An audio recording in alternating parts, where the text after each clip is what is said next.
आपके दिमाग में क्वेश्चन होगा, मैंने पिछली क्लास में भी बताया था, शिंक मार्क या श्रिंक मार्क या फिर वॉइड या फिर वार्पेज। तो इसमें डिफरेंस क्या है, ये है क्या? तो ये मैंने पिछली क्लास में बता रखा है, ये बात ध्यान रखिएगा। ये तीनों ही इफेक्ट, मतलब कि सिंक मार्क या श्रिंक मार्क या वॉइड या वार्पेज, ये तीनों ही इंजेक्शन मोल्डेड डिफेक्ट श्रिंकेज के कारण होते हैं। मतलब कि अगर कोई प्रोडक्ट बन रहा है और उसमें श्रिंकेज आ रहा है जिसको अवॉइड नहीं किया जा सकता, तो उस श्रिंकेज के कारण तीन डिफेक्ट आ सकते हैं, जो कि हैं वॉइड या फिर वार्पेज या फिर सिंक मार्क।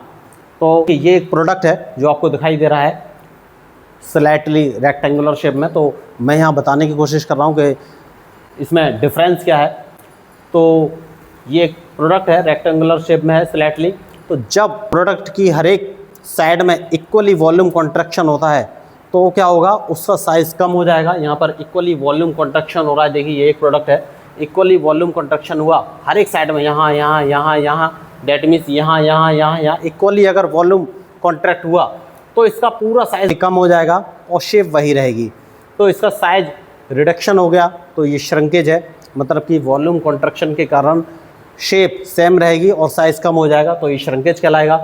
अब सिंक मार्क क्या है? सिंक मार्क का मतलब है जब थिन सेक्शन कूल हो चुका है, मतलब कि आउटर लेयर कूल हो रही है और इनर लेयर थिक है, मतलब कि अभी कूल हो रही है, तो क्या होगा, जैसे जैसे इनर लेयर कूल होगी वो आउटर लेयर को अपनी तरफ खींचेगी।